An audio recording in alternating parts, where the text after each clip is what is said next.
Namaste, friends. This is a yoga workshop for those of you who are having trouble going from down dog to warrior one or runner's lunge. Several of you have mentioned to me that that's a very challenging transition for you. And even though you can simply come onto your knees and put that foot out in front of you and then pop up into your warrior one, you'd rather not do that. You want to be able to see some progress and actually make a nice smooth transition. So first of all, let's do a little test. Come onto your back and let's see here. So we're on our back. I'm going to extend my right leg and I'm bringing my left knee up toward the chest. All right, and now I'm going to bring that left knee toward my shoulder, and I have the sole of the foot looking at the sky, pressing up toward the sky, and I'm pressing out through my right leg. So essentially, I'm in runner's lunge, but I'm on my back. I can do this, and I just feel a little stretch in my hip flexor. So I want you to try to do this too.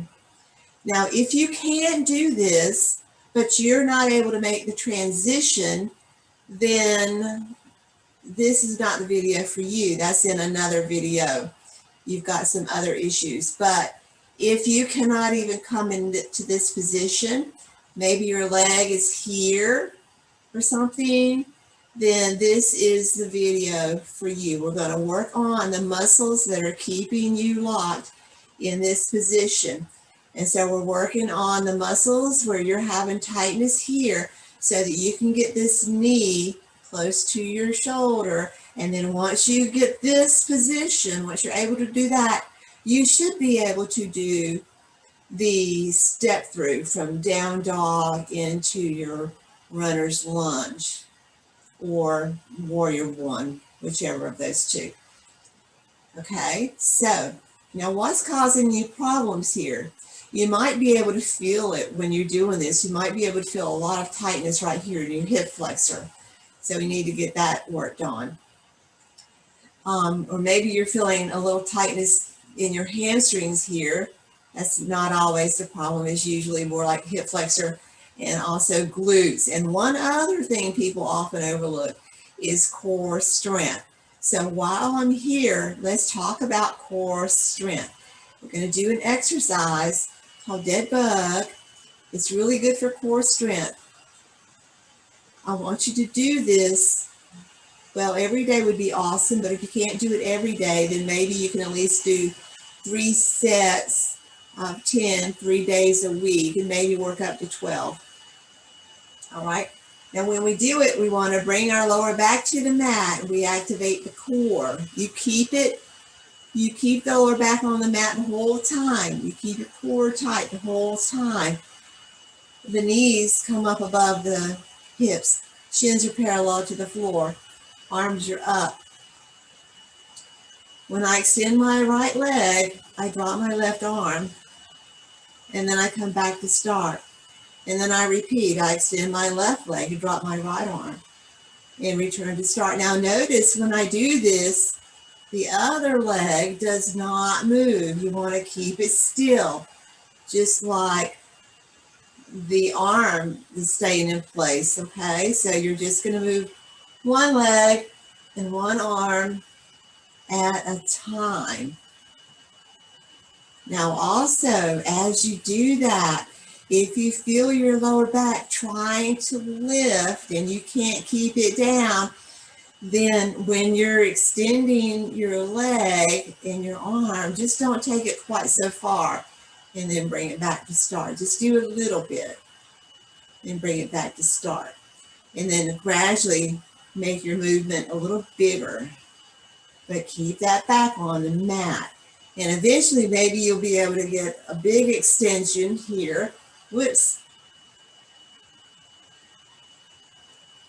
Okay, so eventually you'll be able to get a bigger extension, but that takes more energy. And as you saw, it's harder to talk to the more range of motion you have in that position.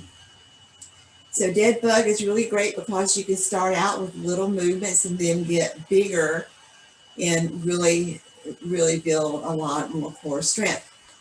And that's going to help you get that leg up where you need it to be.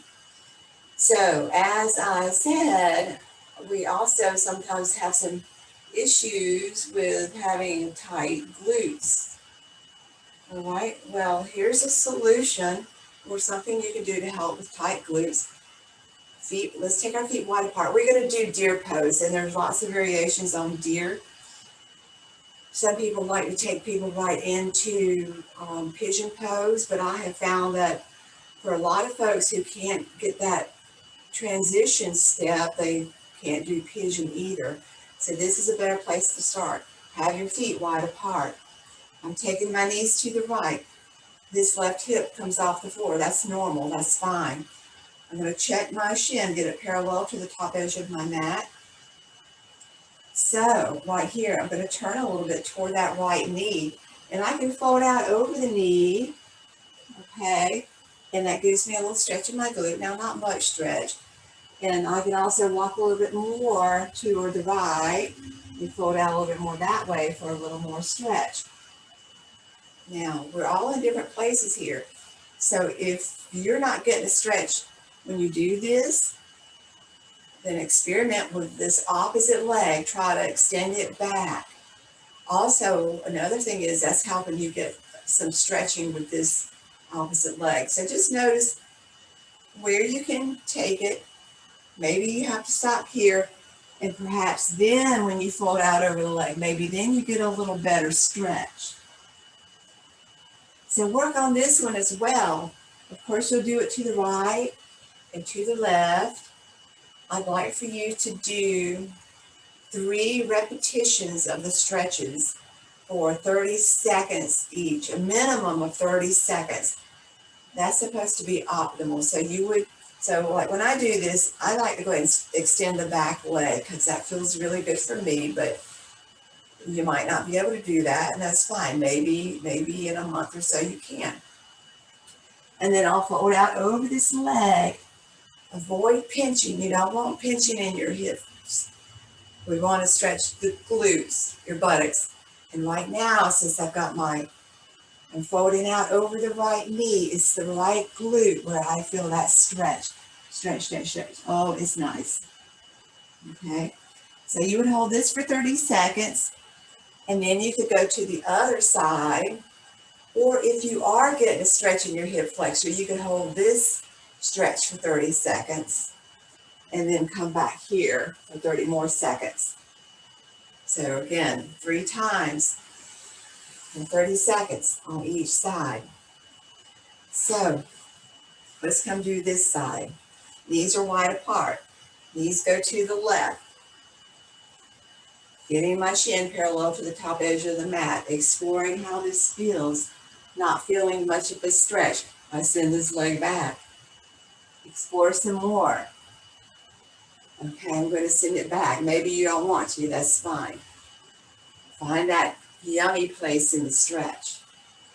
Come down here, and again, I want you to hold for 30 seconds, or come on up for 30 seconds. So remember, this is just a quick workshop. We're not going to really do it as a walkthrough. All right, and then after you've done your 3 sets from both sides, you can move on. So that was primarily for your glutes.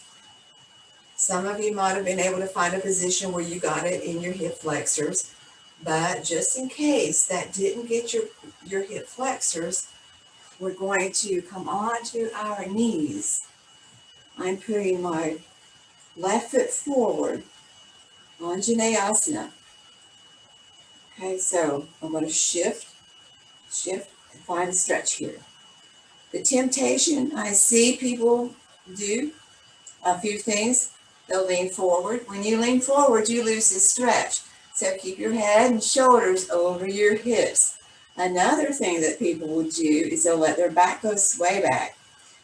We're not looking for a back bend here. We don't want you to go sway back. We want you to bring that spine into neutral and find the stretch in your hip flexor. Now, these muscles through here, your quadriceps, you have one that attaches up in here, and it even crosses the knee.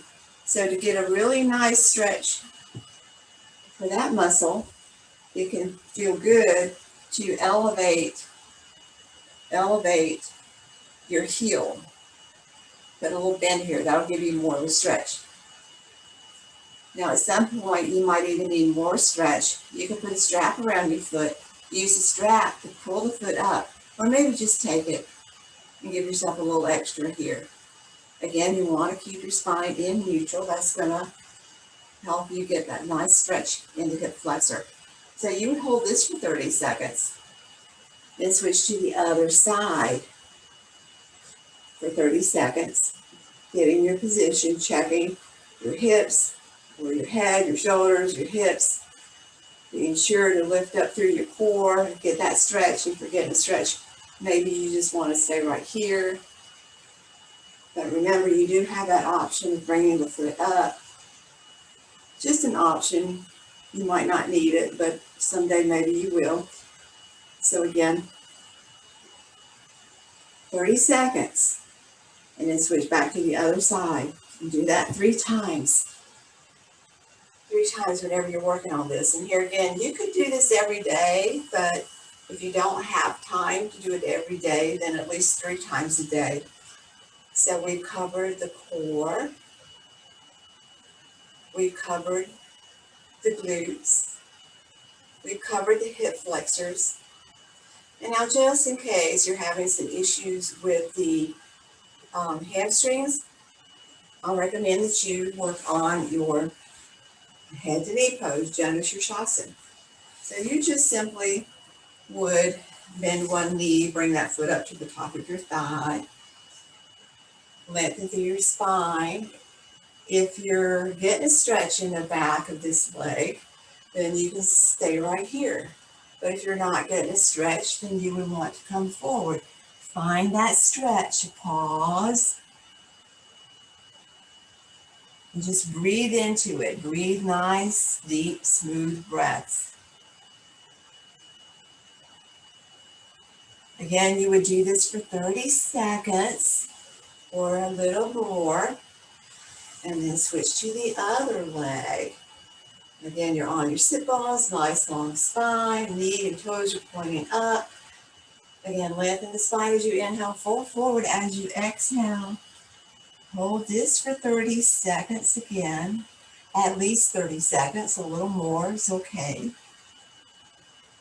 And then after you've done that, you'd go back to the other leg. So again, you'd repeat it 3 times for both legs, a minimum of 30 seconds.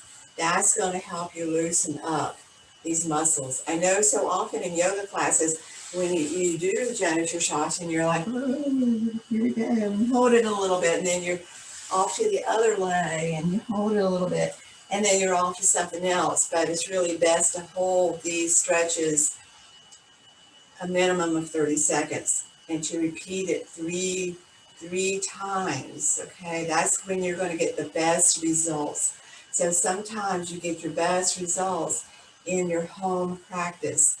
Now, in my class, Yoga for Strength and Flexibility, we repeat a lot of these stretches 3 times because we do want to get the full benefit of the stretch. All right, so we covered how to strengthen your core, how to stretch out your hip flexors and your glutes and your hamstrings so that you can be ready to make that transition from down dog to runner's lunge. And I'll show you what we're talking about. We're talking about, well, you can even do it from plank pose, but I'll show you from, here's your down dog, and then here's your runner's lunge. So we're working on that. And then once you've done this, and you can do our little test that we talked about, well, then you're ready to try the step through. And if you start to have problems with that, I have another video that you can watch that will give you a few tips on how to get that foot up there, okay? Well, thanks for watching and namaste.